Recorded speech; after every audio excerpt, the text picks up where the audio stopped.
નમસ્કાર, હું છું જયેશ. આવી ગયો છે મકર સંક્રાંતિનો આ અવસર. પણ મકર સંક્રાંતિનો આ અવસર મકર સંક્રાંતિ જ શા માટે કહેવાય છે? આમ તો આપણે ત્યાં તિથિનું ઘણું બધું મહત્વ છે, પરંતુ તિથિ પર નહીં અને ફક્ત તારીખ પર જ આ પર્વ શા માટે મનાવવામાં આવે છે? દાનનો અહીં શું વિશેષ મહિમા છે?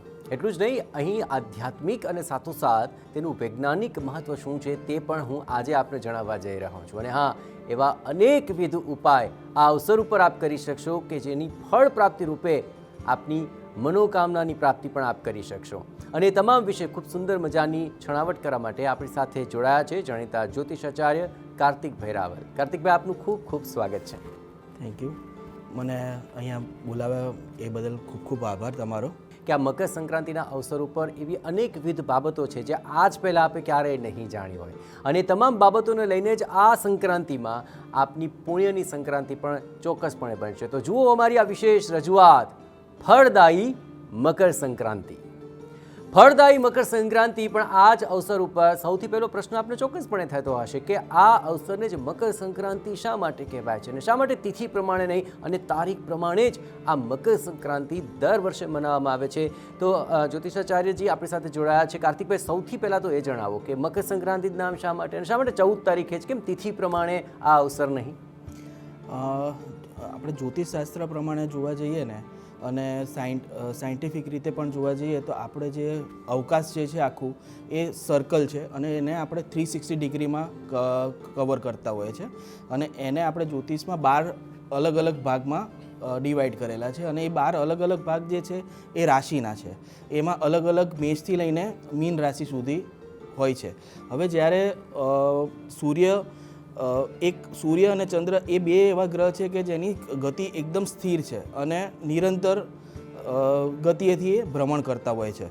તો એમાં એ દરેક જે રાશિમાં હોય એ દરેક રાશિમાં એક અંશ આગળ વધતા હોય છે સૂર્ય, અને દર 30 દિવસે એની પોતાની રાશિ ચેન્જ કરે છે. તો જ્યારે પણ આપણે જે 14 જાન્યુઆરી આવે છે ત્યારે એ પર્ટિક્યુલર તારીખના દિવસે જ સૂર્ય ધન રાશિમાંથી મકર રાશિમાં ગતિ કરે છે, અને એમાં એ ધન રાશિમાંથી મકર રાશિમાં પ્રવેશ કરે છે.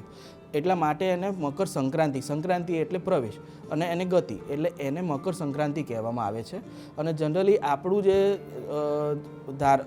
ચોઘડિયું છે, આપણે પંચાંગ છે, એ બધી જ વસ્તુઓ ચંદ્રના આધારિત બનાવવામાં આવેલી છે કે ચંદ્ર 15 દિવસના શુક્લ પક્ષ અને કૃષ્ણ પક્ષ એ રીતના છે. પણ આ પર્ટિક્યુલર સૂર્યના આધારિત એને કરવામાં આવ્યું છે કે સૂર્યની ગતિને આપણે આમાં કરીએ છીએ. કેમ કે આગળ આપણે જોવા જઈએ તો એમાં જ્યારે પણ ફોરેન કન્ટ્રીઝમાં જ્યારે પણ એ લોકો નામ રાખતા હોય, જ્યારે સૂર્ય કયા ઘરમાં છે, કઈ રાશિમાં છે, તો એ પ્રમાણે નામ રાખતા હોય. જ્યારે આપણામાં અહીંયા જ્યારે ચંદ્ર જે રાશિમાં હોય એ રાશિ પ્રમાણે નામ રાખતા હોઈએ છીએ. પણ આ પર્ટિક્યુલર દિવસે અલગ અલગ દિવસે, જેમ કે 14 જાન્યુઆરી, અમુક વખતે 14, 15, 17 એવી મહિનાની તારીખોએ સૂર્ય એક રાશિમાંથી બીજી રાશિમાં ભ્રમણ કરતો હોય છે, ટ્રાન્ઝિટ કરતો હોય છે. એટલા માટે આ વખતે એને મકરમાં ટ્રાન્ઝિટ કરવાના લીધે એને મકર સંક્રાંતિ તરીકે ઓળખીએ છીએ. બિલકુલ, આ એક વૈજ્ઞાનિક અને શાસ્ત્રીય બાબત આપણે જણાવી છે. અને સૌથી મહત્વની બાબત એ પણ છે કે આખરે આ અવસરો ઉપર લોકો વિવિધ પ્રકારે વિધિ વિધાન કરતા હોય છે. અને જે રીતે શાસ્ત્રીજીએ કહ્યું તે પ્રમાણે જે સૂર્યની સંક્રાંતિ છે તેને અનુસાર સૂર્ય સંબંધિત પણ ઉપાયો કરતા હોય છે. તો કાર્તિકભાઈ, સૌથી મોટો પ્રશ્ન એ છે કે લોકો આમ તો સામાન્ય દિવસોની અંદર પણ સૂર્યને અર્ઘ્ય આપતા હોય છે, પરંતુ મકર સંક્રાંતિના અવસર ઉપર અર્ઘ્ય આપવાનું વિશેષ મહાત્મ્ય છે. તો શા માટે સૂર્યને અર્ઘ્ય આપવાનો આટલો મહિમા છે? અને આ દિવસથી જ જો કોઈ નિયમિતપણે સૂર્યને અર્ઘ્ય આપવા માટેની શાસ્ત્રીય રીતે જાણવા ઈચ્છે તો કઈ રીતે ઉપાય કરી શકે?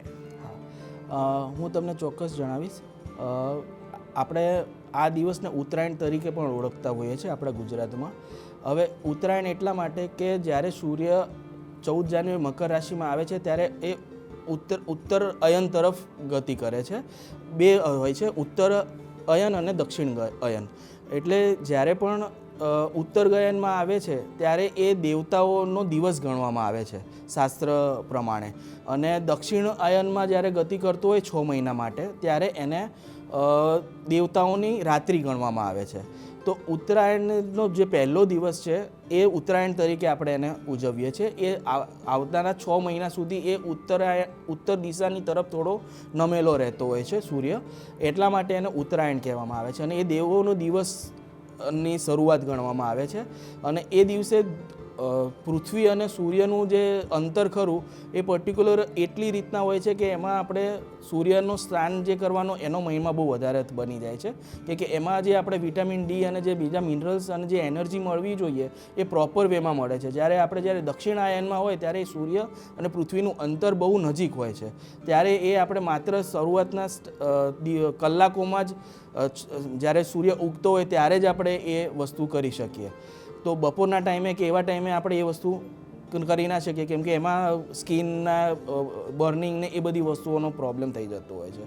એટલા માટે થઈને આ ઉત્તરાયણના દિવસે સૂર્ય દેવતાને સવારે વહેલા ઉઠીને 6 વાગ્યા પહેલાં, આમ તો બ્રહ્મ મુહૂર્તનું કહેવામાં આવે છે, પણ એ આપણે જો ના ઉઠી શકીએ તો આપણે એને સવારે 6 વાગ્યા પહેલાં ઉઠીને નહીં ધોઈને પછી સૂર્ય દેવતાને આપણે જળ ચડાવતા હોઈએ છીએ. જળમાં સિમ્પલ જળ પણ લઈ શકીએ છીએ તાંબાના લોટામાં, અને એને આપણે જ્યારે પણ અર્ક આપીએ છીએ ત્યારે સૂર્યની ઉપરથી આપણે પાણી આપીએ એ રીતનું એનો પ્રાવધાન છે. અને નીચે કોઈ કુંડું હોય કાં તો માટી હોય કે એ રીતના એને અર્ક આપવો જોઈએ.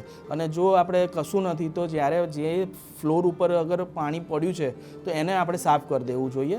અને કોઈ આપણે નજીકમાં કોઈ સારી પવિત્ર નદી હોય તો એ નદીમાં જઈને બી નદીમાં સ્નાન કરીને ત્યારબાદ એનો અર્ક નદીમાંથી જ આપણે નદીના પાણીથી જ વહેતા પાણીથી જ અર્ક આપવાનો પ્રાવધાન છે. અને જો ના કરી શકીએ તો ઘરે પણ આપણે આ વસ્તુ કરી શકીએ. બિલકુલ. તો આખરે નદી હોય કે પછી ઘરે આપ સૂર્યને ચોક્કસપણે અર્ઘ્ય આપી શકો છો. પણ મકર સંક્રાંતિના અવસર ઉપર લોકો અનેક પ્રકારના વિધિ વિધાન કરતા હોય છે, પણ અવશ્યપણે એવા કયા વિધિ વિધાન છે કે જે આ અવસર ઉપર આપણે કરવા જ જોઈએ? જેમ કે વિધિ વિધાનમાં આપણે જોઈએ છે કે એક તો અર્કનું દાન થયું, પછી એની અંદર આપણે સૂર્ય આદિત્યમ હૃદયમ સ્તોત્ર કહેતા હોઈએ છીએ, એ આપણે કરી શકીએ. સૂર્યના આપણે ગાયત્રી મંત્રને પણ આપણે સૂર્ય નારાયણના સ્તુતિ માટેનો બી એક મંત્ર ગણી શકાય છે. તો સૂર્ય નારાયણ મંત્રની બીજ મંત્રની પણ ગાયત્રી મંત્રની પણ માળા કરી શકીએ, અને સૂર્યના આપણે ઓમ સૂર્યાય નમઃ કાં તો ઓમ આદિત્યાય નમઃની પણ માળા કરી શકીએ. આ તમામ એવા અવસરો છે કે આ વિધિ વિધાન એ સમયે આપણે કરીએ તો તેની વિશેષ ફળની પ્રાપ્તિ થઈ શકે છે. ખાસ કરીને આ અવસર ઉપર અલગ અલગ રાજ્યોની અંદર પણ અલગ અલગ રીતે દાન કરવાનો વિશેષ મહિમા છે. તો કયા કયા દાન એવા છે કે જે મકર સંક્રાંતિના અવસર ઉપર કરીએ તો વિશેષ ફળની પ્રાપ્તિ થશે? આપણે ગુજરાતમાં તો વધારે તલની ચીકી, પછી ગોળ અને તલની ચીકી, યુપીમાં આપણે ઉત્તર પ્રદેશમાં આપણે જોઈએ તો એને ખીચડિયાત તહેવાર તરીકે બી ઓળખાય છે. એમાં ખીચડીનું દાનનું મહત્ત્વ છે. દક્ષિણ ગુજરાત બાજુ જઈએ ત્યાં ભાત અને ગોળનો પણ મહિમા છે. આપણે ઉત્તર ગુજરાત બાજુ જઈએ ત્યાં એમણે જે લણણી કરી હોય, પાકની લણવાનું ચાલુ કર્યું હોય, તે પાકનું ધાનનું પણ એ લોકો દાન કરતા હોય છે. જનરલી આનો જ્યોતિષ આધારિત એ છે કે સૂર્યમાં આપણે જ્યારે સવારે ઉપર સૂર્ય સાથે આપણે ઉત્તરાયણમાં જ્યારે ધાબે હોઈએ છીએ ત્યારે સૂર્યના કિરણોથી આપણે સૂર્યને તો બળ મળે જ છે, પણ જે વસ્તુને આપણે દાન અને ખાઈએ છીએ જેમ કે ચીકી છે તો એમાં ગોળ અને તલ એ બધી વસ્તુ આવે છે. તો એમાં ગુરુ અને ચંદ્રનો પણ ભાગ ભજવતા હોઈએ છીએ. તો એની સાથે સાથે આપણે ચંદ્ર અને ગુરુ પણ આપણા સ્ટ્રોંગ થાય, આપણા પણ સ્ટ્રોંગ થાય, અને જે ખર્ચી નથી શકતા, જે આર્થિક રીતે વસ્તુનો નથી ખર્ચી શકતા, તો એવાને પણ આપણે દાન કરીએ તો એમનો પણ સૂર્ય, ચંદ્ર અને ગુરુ ત્રણેય વસ્તુઓ એમને થોડી પ્રબળ બને. તો એ માટે એ વસ્તુ આપણે આપીએ છીએ તો એનું પુણ્ય પણ આપણને મળે છે. બિલકુલ. આ તમામ એવા વિધિ વિધાન છે જે આ અવસર પર ચોક્કસપણે કરવા પડતા હોય છે, પરંતુ 14મી જાન્યુઆરી ત્યાં સુધી કમૂરતા પણ રહેતા હોય છે, અને ત્યારબાદ સારા મુહૂર્ત શરૂ થતા હોય છે, અને આ સારા મુહૂર્ત આવે તેની સૌ કોઈ રાહ પણ જોતા હોય છે. ખાસ કરીને લગ્નસરાની સિઝનની રાહ જે હોય છે તે ખાસ લોકો જોતા હોય છે. તો આ અવસર ઉપર જીવનસાથીની પ્રાપ્તિ થાય તેના માટેના ઉપાયો પણ શરૂ થતા હોય છે. તો એવા કોઈ ઉપાય ખરા જે આ અવસર ઉપર કરીએ તો જેની લગ્નની ઈચ્છા છે, સારા જીવનસાથીની પ્રાપ્તિની ઈચ્છા છે, એ ફળીભૂત થાય? જીવનસાથીની પ્રાપ્તિ માટે આજે હું તમને એક કે બે ઉપાય જણાવી રહ્યો છું. પહેલો ઉપાય એ છે કે જે વ્યક્તિને લગ્ન માટે કે એના માટે જોઈ રહ્યા છે તો પાર્વતી માતાનું ઉપાસના એ કરવાથી મનોવાંછિત જીવનસાથી મળી શકે છે. અને બીજો ઉપાય એ છે કે ખીર બનાવીને ખાવી. ખીરમાં દૂધ, 2-3 ચમચી દૂધ, ખાંડ અને ભાત એ 3 વસ્તુઓ મિક્સ કરીને 2 કે 3 ચમચી ખાવાથી એ શુક્ર પણ તમારો પ્રબળ બનશે. તો એનાથી પણ આપણને જીવનસાથી શોધવામાં કે મનોવાંછિત જીવનસાથી પ્રાપ્ત કરવામાં મદદરૂપ થતું હોય છે. તો તમામ જે ઉપાયો છે તે કરીને મનોવાંછિત ફળની આપણે પ્રાપ્તિ કરી શકીએ છીએ. પણ ઘણા લોકો પોતાની આર્થિક કે પછી શારીરિક કે પછી અન્ય અવસ્થાઓને કારણે અમુક ઉપાયો નથી કરી શકતા. તો ઘરે બેઠા એવા કોઈ ઉપાયો કરી શકીએ કે જેનાથી આ અવસરનો પણ લાભ મળે અને તેમને પણ એમ થાય કે આ અવસરને એન્કેજ કરવા માટે તેમણે પણ કોઈ નાના મોટા ઉપાય ઘરે બેઠા કર્યા? નાના મોટા ઉપાયમાં મેઇનલી તો આપણે આ સૂર્યને અર્ઘ ચડાવીએ ઘરે બેઠા પણ કરી શકીએ. અને એક આદિત્ય હૃદયમ પાઠ છે જે જાતે પણ આપણે કરી શકીએ. નેટ પર પણ અવેલેબલ છે અને ગમે તે રીતના ફોન પર પણ આપણે સર્ચ કરીને ઘરે બેઠા પણ કરી શકીએ. અને સૂર્ય સ્નાન એ સારામાં સારું આ દિવસે હોય છે, કેમકે સૂર્ય દરેક ઉત્તરાયણે સૂર્ય વર્ગોત્તમ હોય છે અને એના લીધે થઈને સૂર્ય સ્નાન કરવું એ ખૂબ જ સારું માનવામાં આવે છે. અને એનાથી આપણને અજબ એક અલગ પ્રકારની એનર્જી પણ મળે છે. અને ઉત્તરાયણ પછી આ સૂર્ય સ્નાનના લીધે થઈને ઘણા લોકોમાં સ્ફૂર્તિ અને તાજગી અને એ વસ્તુ પણ વધી જતી હોય છે. બિલકુલ, ખાસ કરીને જ્યોતિષ સંબંધી સાથે પણ આખરે આ મકર સંક્રાંતિ અવસરને જરા જોડીને વાત કરીએ. જે લોકોના કુંડળીની અંદર સૂર્ય નબળો છે અને તેઓ સૂર્ય સંબંધી પીડામાંથી મુક્ત થવા માંગે છે, તો એવા કયા ઉપાય આ અવસર ઉપર કરીએ કે જેથી તેમનો સૂર્ય પણ સ્ટ્રોંગ થઈ જાય અને તેમની કુંડળીને લગતા જે અન્ય લાભો છે સૂર્ય સંબંધી એ પણ મળી શકે?